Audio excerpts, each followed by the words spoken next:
नमस्कार, आप सभी दर्शकों का बहुत बहुत स्वागत। आप देख रहे हैं जस्ट टीवी। मैं हूं नेहा शुक्ला। स्ट्रेट टॉक लेकर एक बार फिर से आप सभी के सामने हाजिर हूं। आइए शुरू करें आज की अपनी स्ट्रेट टॉक।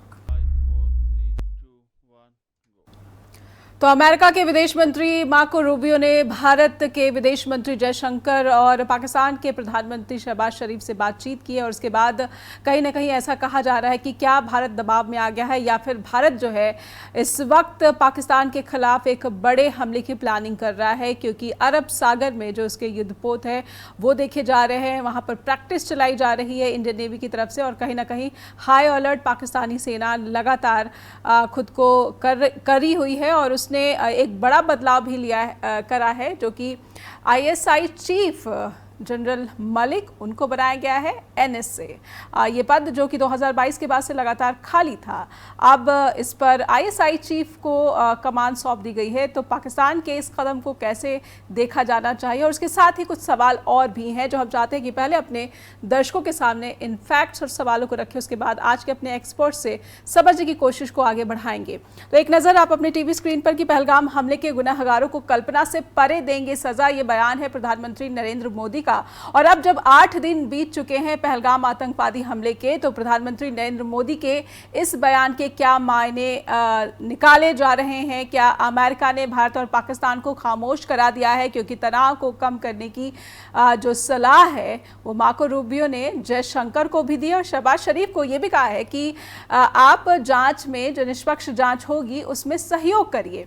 हालांकि दोनों ही नेताओं से एक ही दिन में फ़ोन पर बात हुई है, तो क्या अमेरिका की इस कोशिश को ये कहा जाए कि दक्षिण एशिया में अमेरिका नहीं चाहता कि कोई ट्रबलेंस जो है, जो ट्रबल हो उसके लिए क्रिएट हो? और क्या ये भी कहा जा सकता है कि अमेरिका के लिए यहाँ का जो आतंकवाद है, दक्षिण एशिया का जो आतंकवाद है, पाकिस्तान समर्थित और पाकिस्तान में बेस्ड जो आतंकवाद है, वो फिलहाल उसका फोकस नहीं है? ऐसे में ISI chief lieutenant general Mohammad Asim Malik को एनएसए बनाया जाना पाकिस्तान की तरफ से, इस फैसले के क्या मायने हैं? और अब जो भारत और पाकिस्तान दोनों मुल्कों के बीच तनाव देखने को मिल रहा है, क्या अब बड़ा हमला होगा?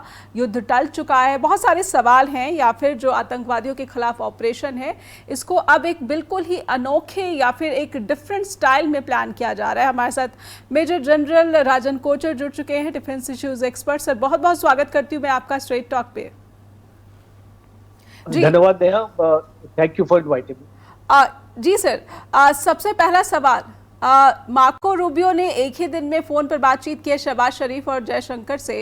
अमेरिका की इस कोशिश को या फिर अमेरिका का जो स्टेटमेंट जारी किया गया है पाकिस्तान के प्रधानमंत्री से बातचीत के बाद और भारत के विदेश मंत्री एस जयशंकर से बातचीत के बाद, उस स्टेटमेंट को आप किस तरह से देखते हैं? आपने वो स्टेटमेंट ज़रूर पढ़ी होगी। नेहा, मैंने स्टेटमेंट पढ़ी ही है, बट ऐसा मुझे लगता नहीं है कि इसका ज़्यादा कोई इम्पैक्ट होने वाला है। आपको याद होगा 2013 में जब हमने बालाकोट किया था, तो उस टाइम भी मैटर एस्केलेट हुआ था। पाकिस्तान ने स्विफ्ट रिटॉर्ट करके जवाबी कार्रवाई की थी। उसके बाद अभिनंदन को जब उसका हवाई जहाज गिरा था, पाकिस्तान ने उसको जब कैप्चर किया था, तो उस टाइम पे अमेरिका ने दखल दिया था और सिचुएशन डिफ्यूज हो गई थी जब अभिनंदन को वापस किया जी। तो मुझे लगता नहीं है कि अमेरिका इस बार इतना दखल देने वाला है, बिकॉज एक तो ट्रंप ने भी स्टेटमेंट दी है कि आपस में निपटाएंगे ये चीजें, तो इसको ये चांसेस कम लग रहे मुझे। और दूसरा ये है कि लड़ाई की जहां तक बात है, देखिए भारत लड़ाई पाकिस्तान के साथ इनिशिएट नहीं करना चाहता जी। तो भारत का और प्राइम मिनिस्टर मोदी ने एक साफ किया है कि हम जो भी टेररिस्ट इंफ्रास्ट्रक्चर है पाकिस्तान का उसको खत्म करेंगे और जो लोग उसके पीछे हैं। तो अब अगर हम इसका मकसद या इसकी इंटरप्रिटेशन करें तो इसको लड़ाई नहीं बनती है जी। भारत भी नहीं चाहता, पाकिस्तान भी नहीं चाहता, बट सिचुएशन ऐसी आती है जब ऐसे हमले होते हैं तो पाकिस्तान किस तरीके से रिटेलिएट करेगा। हो सकता है लड़ाई छिड़ जाए, तो उसके लिए भारतीय फौज तैयार, और इसीलिए हमको लड़ाई की तैयारी के साथ हम लोग खड़े हैं आज। जी। मुझे लगता है कि संपर्क बार बार टूट रहा है मेजर जनरल राजन कोचर का हमारे साथ। एक छोटे से ब्रेक के लिए रुकेंगे, यहाँ पर एक ब्रेक लेते हैं। स्ट्रेट टॉक में दर्शकों से अनुरोध की लगातार जुड़े रहिए जस्ट टीवी के साथ। लौटेंगे इस छोटे से ब्रेक के बाद। फिर से स्वागत है आप सभी दर्शकों का। आप देख रहे हैं स्ट्रेट टॉक। और भारत और पाकिस्तान के बीच लगातार आतंकी हमले के बाद से जो तनाव चल रहा है, उसमें अब अमेरिका के विदेश मंत्री ने सीधे तौर पर दोनों देशों के नेताओं को फ़ोन करके कहीं ना कहीं बातचीत के ज़रिए इस तनाव को कम करने की सलाह दी है। और हालांकि उन्होंने इस हमले की कड़ी निंदा की है, लेकिन आतंकवाद के खिलाफ अमेरिका और भारत की जो प्रतिबद्धता है उसको दोहराया भी है। तो क्या मायने निकाले जाएं, जो कि अमेरिका का स्टेटमेंट सामने आया है, लेकिन शहबाज शरीफ ने कहा है कि जो उकसाने वाला बयान है भारत की तरफ से उसको बंद करवाया जाना चाहिए। ये अपील उन्होंने मार्को रूबियो से की है। हमारे साथ मेजर जनरल राजन कोचर लगातार जुड़े हुए हैं, डिफेंस इश्यूज एक्सपर्ट। राजन कोचर, मैं पहले तो उस रोल को समझना चाहूँगी जो कि ISI निभाती रही है, और अब उसके मुखिया को NSA बना दिया जाना, क्या ये पाकिस्तानी जो सरकार है या फिर सेना है या फिर वहाँ की सुरक्षा एजेंसियां हैं, वो खुद को लगातार अपडेट करने की कोशिश कर रही हैं, या सीधे सीधे जो टेंशन है अभी भी पाकिस्तान जिस तरीके से दुहाई दे रहा है कि 24 से 36 घंटे में भारत उस पर आक्रमण कर देगा, और इसकी पूरी संभावना है, पूरी जो है इसके इनपुट्स, इंटेलिजेंस इनपुट्स उसको मिले हैं, ये बदलाव किस तरह से देख रहे हैं आप? देखिए, ये पाकिस्तान ने अपना NSA जो अभी अपॉइंट किया है जी, और DGISI को, अब आपको ये देखना पड़ेगा कि भारत ने भी अपना एडवाइजरी बोर्ड जो है, नेशनल सिक्योरिटी एडवाइजरी बोर्ड में, तो पूरा भारत ने चेंज किया। अब जब एक लड़ाई की स्थिति बनती है तो कोई भी देश ये अपने एडवाइजरी बोर्ड में ऐसे लोगों को रखेगा जी, जिनको अच्छा एक्सपीरियंस हो, लड़ाई का एक्सपीरियंस हो। और अगर भारत के एडवाइजरी बोर्ड के बारे में आप देखें तो जितने भी लोगों को रखा है वो रिसेंटली रिटायर्ड, तो इसका मतलब उनको तजुर्बा है, उनको ग्राउंड सिचुएशन के बारे में अच्छी जानकारी है जी, क्योंकि अभी 1-2 साल पहले ही रिटायर हुए। और इसीलिए पाकिस्तान भी चाहेगा कि वो उसका जो NSA है वो जनरल मुनीर चाहेंगे, बल्कि पाकिस्तान तो क्या चाहेगा, जनरल मुनीर चाहेंगे कि वो उसका खास आदमी हो, और जिस तरीके से उसने अपने डिसीजन लेने हैं, बिकॉज NSA एक लिंक होगा जनरल मुनीर और पॉलिटिकल लीडरशिप के बीच जी, और इसीलिए वो अपने टाइप का जो भी बंदा अपॉइंट किया है कि वो एक जनरल मुनीर का जो सोच है या जो वो करना चाहते हैं वो पॉलिटिकल लीडरशिप को अच्छी तरीके से समझा पाएगा, रिप्रेजेंट कर पाएगा। तो ये बेसिकली ठीक है, ये एक तो ऑपरेशनल रिक्वायरमेंट है। जी, हाँ, जी, दोनों देशों ने अपनी अपनी ऑपरेशनल रिक्वायरमेंट को पूरा किया। जी। अब ये जो इतना समय गुजर चुका है, तो आपको क्या लग रहा है कि ये जो ऑपरेशन होगा, ये कोई बहुत ही निर्णायक ऑपरेशन होगा, बहुत बड़ा जो है एक प्रहार आतंकवाद के ऊपर होगा, और अरब सागर की तरफ से, जो कि पाकिस्तान की तरफ से भी खबरें आ रही हैं कि पूरी जानकारी मिली है कि भारत सागर के जरिए हमले की कोशिश कर सकता है? देखिए, किसी को नहीं पता कि भारत कहां से हमला करेगा। आप बोल रहे हो सागर की तरफ से करेगा, अब ये मीडिया स्पेकुलेशन है जी, हमारे पास कोई जानकारी नहीं है, हम अभी फौज में नहीं है, और कोई भी अगर टीवी में आके आपको बोल देता है कि अटैक इस तरीके का होगा, वो सब एक स्पेकुलेटिव है जी, जैसे अटैक होगा वो Indian army, Indian air force, Indian navy decide करेगी, जिस तरीके से करेगी, हवाई से करेगी, सी से करेगी, लैंड से करेगी, वो उनका प्लान है। वो हमको नहीं पता क्या प्लान बनने वाला है, कब होगा ये भी हमको नहीं पता है। तो आई थिंक इसके बारे में अगर हम इसको नई बात करें तो ठीक है, बिकॉज ये एक नेशनल सिक्योरिटी के दायरे में चली जाती है ये चीजें। बिल्कुल, और दूसरा ये है कि जो भी होगा वो इस तरीके से होगा कि पाकिस्तान को उसको अच्छा एक सबक सिखाने के लिए होगा और एक मैसेज, स्ट्रॉन्ग मैसेज देने के लिए होगा। अब आप देखिए, आप कहीं भी चले जाइए, टेररिज्म जो है ना वो एक इंस्टेंट मोमेंट में खत्म नहीं हो सकता। आपने इजराइल और हमास की लड़ाई भी देख ली, 1.5 साल से ऊपर हो गया है जी और अभी तक हमास का खात्मा नहीं हुआ है। तो लेट अस अंडरस्टैंड, जी जब तक जहां पे टेररिज्म की जड़ है, अगर वो लोग डिसाइड नहीं करेंगे टेररिज्म को खत्म करने के लिए, आप बेशक युद्ध लड़ लीजिए, युद्ध के बाद भी सिचुएशन बदलने वाली नहीं।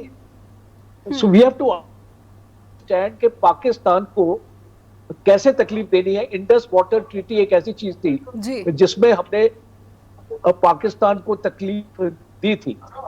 और दूसरा है कि अभी जिस प्रकार से हम पाकिस्तान को तकलीफ देना चाहते हैं वो हमको कोवर्ट जरिए से देनी है, ओवर्ट जरिए से आपको नहीं मिलेगी।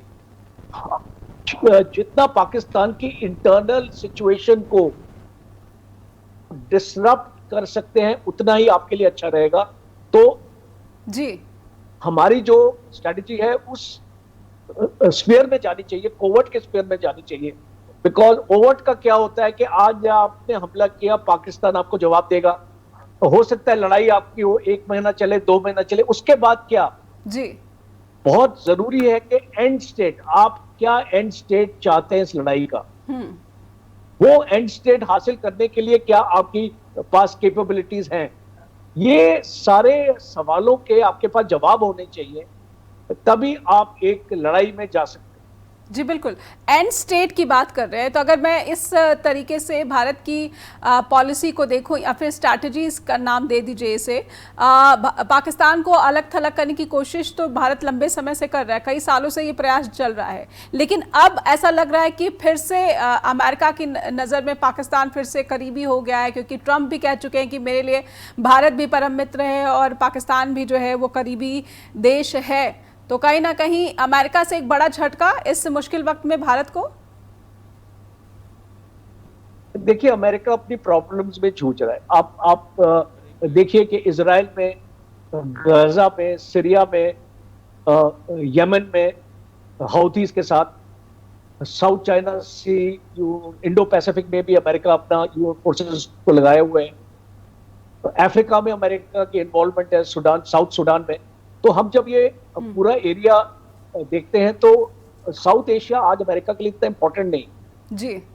अफगानिस्तान भी नहीं है अभी, अब उसकी फोर्सेस भी नहीं है वहां पे। तो अमेरिका क्यों इंटरफेयर करेगा, मुझे आप बताइए जी। क्या रीजन है अमेरिका को इंटरफेयर करने।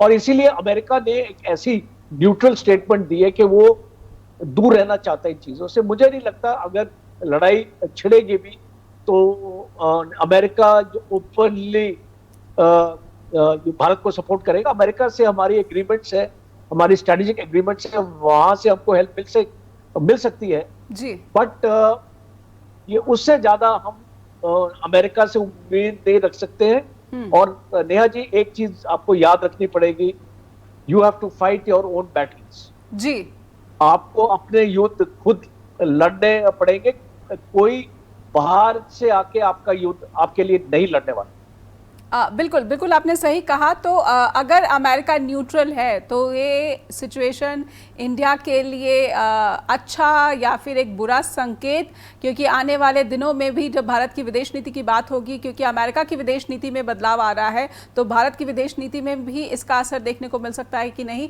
एक ब्रेक के बाद लौटते हैं। हमारे साथ मेजर जनरल राजन कोचर लगातार जुड़े हुए हैं, ब्रेक के बाद लौटेंगे। फिर से स्वागत है, स्ट्रेट टॉक देख रहे हैं आप और सीधे चलते हैं राजन कोचर जी के पास। मेजर जनरल, अमेरिका की अगर स्ट्रैटेजी शिफ्ट हो रही है हिंद प्रशांत क्षेत्र की तरफ से और उसका इस दक्षिण एशिया की तरफ जो है खासा फोकस नहीं रह गया है, तो मैं समझना चाहती हूँ क्या ये भारत के लिए सही है? देखिए, भारत जिस फॉरेन पॉलिसी या कूटनीति भारत ने अपने लिए डिजाइन करी है, वो एक स्ट्रेटेजिक ऑटोनॉमी की जी। या तो आप अपनी कूटनीति बदलिए और आप अलायंसेस में चले जाइए, जैसे कि चाइना और पाकिस्तान के बीच में अलायंस है, जैसे कि अमेरिका और इजराइल का है, जैसे कि नेटो कंट्रीज के साथ है। तो या तो आप एक अलायंस में चले जाइए या तो आप आपने अपनी स्टैंड अलोन मोड में आपने जैसे स्ट्रेटेजिक ऑटोनॉमी की बात करी है, आप रशिया के साथ संबंध रखिए, अमेरिका के साथ संबंध रखिए, जी तो ये देश आपको मदद करेंगे आपके हथियारों के लिए, जी आपके एमुनिशन के लिए, आपके वेपन सिस्टम्स के लिए, और उससे ज्यादा you should not expect any help. और इसलिए मैं बोलता हूं, हम जब आत्मनिर्भर भारत की बात करते हैं, मेक इन इंडिया की बात करते हैं, सेल्फ रिलायंस की बात करते हैं, तो उसकी इंपॉर्टेंस और ज्यादा बढ़ जाती है जब ऐसी चुनौतियां आती हैं। और मैं एक इंपॉर्टेंट पॉइंट आपके चैनल पे बोलना चाहता हूं कि गवर्नमेंट को अपनी फौज को मजबूत बनाने के लिए और कोशिश करने की जरूरत है, क्योंकि आज अगर आप अपनी फौज को 1.6% जीडीपी देते हैं, तो हमारे पास जो आज की चुनौतियां हैं, देखिए बांग्लादेश भी आ गया है जी, बांग्लादेश की तरफ से भी थ्रेट है, चाइना की तरफ से थ्रेट है, पाकिस्तान, नेपाल में इश्यूज हैं, भूटान में इश्यूज हैं, आपका श्रीलंका है। तो जब हम इंडियन सब कॉन्टिनेंट की देखते हैं और हम देखते हैं कि हमारी फर्स्ट नेबरहुड पॉलिसी, ये सारी पॉलिसीज को एक रीलुक करने की जरूरत है। और मोस्ट इंपॉर्टेंट, आपको अपने फौज के ऊपर ज्यादा तवज्जो देने की जरूरत है, क्योंकि always remember that if you prepare for war you can buy peace. ये बहुत जरूरी। बिल्कुल, आपने एक बड़ी बात कही कि इफ़ यू आर प्रिपेयर, तो क्या पिछले कुछ सालों में सरकार की जो कोशिशें या फिर पॉलिसी दिखी है, आप उस पर सवाल उठाना चाहेंगे कि यहाँ पर अगर संख्या बल की बात हुई है और कई जानकारों ने कहा है कि भारतीय सेना इस वक्त संख्या बल की कमी का सामना कर रही है और ये नरेंद्र मोदी सरकार की एक बड़ी विफलता है, कहेंगे आप इसे? बिल्कुल मैं कहूंगा, क्योंकि आज फौज में 1 लाख से ज्यादा की डेफिशिएंसी है। आप अग्निवीर लेके आए हैं और उससे फौज को कोई फायदा नहीं हो रहा है, युवक नहीं आ रहे, सिख रेजिमेंट पे लोग नहीं आ रहे, नेपाल से लोग नहीं आ रहे। तो मेरा तो शुरू से ये मानना है कि ऐसी स्कीम्स को लाना नहीं चाहिए था जी। इसको थॉट आउट आपने करना चाहिए था। और स्पेशली आप जानते हैं कि जो पाकिस्तान हरकत कर रहा है, टेररिज्म हो रहा है, आपने यूनिफॉर्म फोर्स को आपने इसको नॉर्दर्न बॉर्डर्स में भेज दिया, तो आपने एक वॉइड क्रिएट के फिर वहां पे टेररिस्ट एक्टिविटी बढ़ गई, फिर आपको अपनी फौज को रीडिप्लॉय करना पड़ा। तो ये सारी स्ट्रेटेजिक सोच मैं समझता हूं कि चूक हुई है, और इसको जल्दी से जल्दी, देखिए आपके हाथ में है, चीजों को बदलना आपके हाथ में है। अगर आप इसको बदलना चाहते हैं तो आप बदल लें। तो इसको मेरी तो यही अभी उम्मीद है कि ये क्राइसिस के बाद हम इसके बारे में चर्चा कर सकते हैं। बिल्कुल।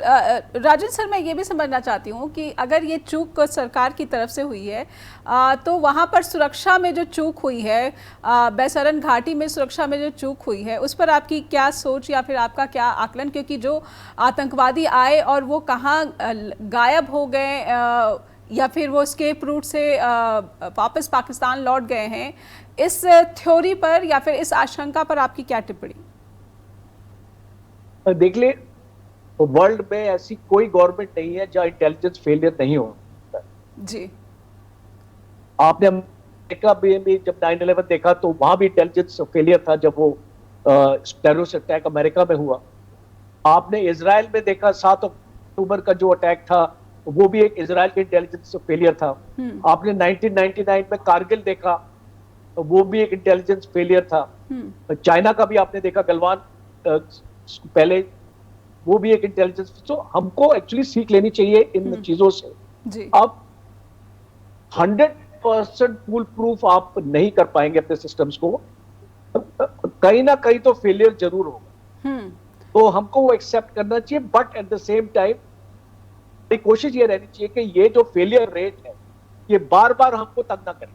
बार बार हम ये मत बोलें कि इंटेलिजेंस फेलियर था, इंटेलिजेंस फेलियर था। हमको अपने सिस्टम को बेहतर करना पड़ेगा, और जो भी कमियां हैं हमारे सिस्टम में, उनको दूर करना पड़ेगा। जी मेजर जनरल, पाकिस्तान जब भी उसके सामने आतंकवाद का मुद्दा उठाया जाता है वो कहता है कि हमें सबूत दिखाइए, आप सबूत दिखाइए। और इस बार भी आतंकवादी हमले को लेकर पाकिस्तान यही कह रहा है कि होम ग्रोन टेररिज्म है, जिसका शिकार जो है बैसरन घाटी में इंडियन पर्यटकों को बनाया गया है। लेकिन इस बार अगर इस बार भी उन आतंकवादियों को पकड़ पाने में सुरक्षा एजेंसियां या फिर आर्मी नाकाम रह जाती है तो सबूतों का हवाला पाकिस्तान देता आया है। देखिए, वो तो हम इकट्ठे कर रहे हैं। आज भी एनआईए की रिपोर्ट है, ये ओजीडब्ल्यू से हम कुछ सबूत और कुछ एविडेंस हमको मिला है। हम हमारी कोशिश जारी रहती। देख लिए, हम 4 लोगों को पकड़ पाए नहीं पकड़ पाए तो वो बात की बात, बट हम कोशिश कर रहे हैं कि इस गुत्थी को सुलझाने के लिए ये किसने प्लान किया था। बिकॉज अभी तक हम, बहुत जरूरी है हमको पाकिस्तान को भी बताना कि इसमें आपका हाथ है और पाकिस्तान को एविडेंस देना। तो आई थिंक हमारी एनआईए जी, और मुझे लगता है जल्दी हमको एविडेंस मिल जाए। तो पाकिस्तान लगातार ये दावा कर रहा है कि भारत उस पर हमले की कोशिश कर रहा है या फिर हमले की प्लानिंग कर रहा है, और उस बात में कोई शक नहीं है। इसलिए पाकिस्तान की सेना लगातार अलर्ट पर है और अब समुद्री जो बॉर्डर है, समुद्री जो इलाके हैं, उस पर भी पाकिस्तानी फ़ौज की जो है भारी भरकम तैनाती की जा चुकी है। इस बीच भारत की तरफ से जो हम गतिविधियों की बात करें तो यहाँ पर भी लगातार अरब सागर में भारतीय युद्धपोत जो हैं वो वहाँ पर वो पहुँच चुके हैं, और कहीं ना कहीं इन गतिविधियों को देखकर ऐसा लग रहा है कि भारत इस बार जवाबी कार्रवाई करेगा, लेकिन इस बार अंदाज अलग होगा। और इस बार क्योंकि प्रधानमंत्री नरेंद्र मोदी ने कहा है कि जो आतंकवादी हैं उनको कल्पना से भी परे वो सज़ा देंगे, तो प्रधानमंत्री नरेंद्र मोदी के इस कथन के क्या मायने हैं, क्योंकि पूरी दुनिया की नज़र टिकी हुई है जिस तरीके से भारत ने इस आतंकवादी हमले का जो करारा जवाब देने की ठान रखी है। पाकिस्तान हालांकि दुहाई दे रहा है कि भारत जो है होम ग्रोन टेररिज्म का जो आरोप पाकिस्तान पे मर रहा है, अगर वाकई भारत के आरोपों में कोई सच्चाई है तो पाकिस्तान सबूतों की दुहाई दे रहा है। हालांकि ये किसी से छिपा नहीं है, बल्कि दुनिया भर के लीडर्स भी ये बात इससे सहमत हैं कि पाकिस्तान में आतंकवाद जो है उसको कहीं ना कहीं समर्थन, संरक्षण लगातार मिलता है, क्योंकि दुनिया में कहीं भी आतंकवादी कुछ गतिविधियां होती हैं तो उसके तार पाकिस्तान से जुड़े हुए पाए गए हैं। और ये अमेरिका ने भी इस पर अपनी जो है सहमति जताई है। और यही वजह है कि जब अमेरिकी विदेश मंत्री मार्को रूबियो जयशंकर से फ़ोन पर बात करते हैं और प्रधानमंत्री शहबाज शरीफ, पाकिस्तान के प्रधानमंत्री शहबाज शरीफ से फ़ोन पर बात करते हैं, तो आतंकवाद के खिलाफ भारत और अमेरिका की जो संयुक्त प्रतिबद्धता है उसको दोहराते हैं। तो इसमें कोई शक नहीं है कि भारत अब अपनी संप्रभुता या फिर अपनी जो लड़ाई है आतंकवाद के खिलाफ उसको अकेले दम पर ही अंजाम देने की तैयारी कर रहा है। और इस बीच पाकिस्तान इस जवाबी कार्रवाई का क्या पलटवार करता है ये आने वाले दिनों में कुछ स्पष्ट हो सकेगा, लेकिन कहीं ना कहीं ऐसा लग रहा है कि युद्ध की जो नौबत आ चुकी थी उस तनाव में थोड़ी सी कमी आ चुकी है। और क्योंकि दोनों ही देश जो है पड़ोसी मुल्क और परमाणु हथियार संपन्न मुल्क हैं, इसलिए दुनिया भर की चिंताएं बढ़ गई थी, क्योंकि पूरी दुनिया में 2 युद्ध पहले से ही चल रहे हैं। रूस यूक्रेन का जो जंग है वो चल रहा है, इजराइल हमास का युद्ध वो है जारी है, और इस बीच पूरी दुनिया में इस युद्ध के जो साए हैं वो महंगाई के रूप में उन पर लगातार उनकी आर्थिक स्थिति को कमज़ोर बना रहे हैं। और इस बीच अमेरिका की तरफ से जो टैरिफ वॉर शुरू कर दिया गया है इसने भी पूरी दुनिया के लोगों को जो है मुश्किल में डाल रखा है। और अगर भारत और पाकिस्तान के बीच युद्ध की स्थिति आ जाती या नौबत आ जाती तो कहीं ना कहीं साउथ एशिया, सिर्फ भारत और पाकिस्तान ही नहीं बल्कि आस पड़ोस के कई मुल्क भी इस युद्ध की जद में आ जाते हैं, उनकी भी आर्थिक स्थिति को इससे अच्छा खासा जो है एक नकारात्मक परिणाम भुगतने को हो सकता है, इसकी आशंका जताई जा सकती है। हमारे साथ मेजर जनरल राजन कोचर जुड़े और उन्होंने अपनी बात रखी कि किस तरह से सेना के ऑपरेशन को अभी रीड कर पाना बहुत मुश्किल है, क्योंकि सुरक्षा कारणों से अभी ज़्यादा जानकारी निकलकर सामने नहीं आ रही है। लेकिन पाकिस्तान की सेना ने सूत्रों के हवाले से कहा है कि इस बार भारत समुद्री रास्ते से जवाबी कार्रवाई, आतंकवाद के खिलाफ कथित कार्रवाई की बात जो है ये कोशिश कर रहा है। इंटरनेशनल बॉर्डर पर एक दिन पहले पाकिस्तानी सेना ने अपनी चौकियां खाली कर दी थी, पाकिस्तानी फ्लैग भी हटा दिया गया था, लेकिन अब एक दिन के बाद वहां पर जो उसकी पोस्ट है पाकिस्तानी सेना की इंटरनेशनल बॉर्डर पर, अब वहां पर पाकिस्तानी झंडा लगा दिया गया है। तो कुछ इस तरीके से डेवलपमेंट सामने आ रही है, लेकिन कुछ 1-2 दिन में अगर माने कि पाकिस्तान के जो सूचना और प्रसारण मंत्री तरार हैं, उन्होंने सही कहा कि 24 से 36 घंटे में भारत पाकिस्तान पर ज़रूर हमला करेगा। अगर कुछ भी जो उनकी इंटेलिजेंस है सही साबित होती है तो 36 घंटे में कुछ घंटे शायद शेष हैं और कुछ अंजाम दिया जा सकता है, किसी तरह की कार्रवाई को अंजाम भारत की तरफ से दिया जा सकता है। स्ट्रेट टॉक के दर्शकों का बहुत बहुत धन्यवाद करना चाहती हूँ और उम्मीद करती हूँ कि फीडबैक हम तक पहुँचाते रहिए। ईमेल के रूप में हमें लिखिए info@justbroadcasting.com या फिर neha@justbroadcasting.com पर भी अपना फीडबैक हम तक पहुँचाते रहिए। लगातार देखते रहिए जस्ट टीवी। दीजिए इजाज़त। धन्यवाद।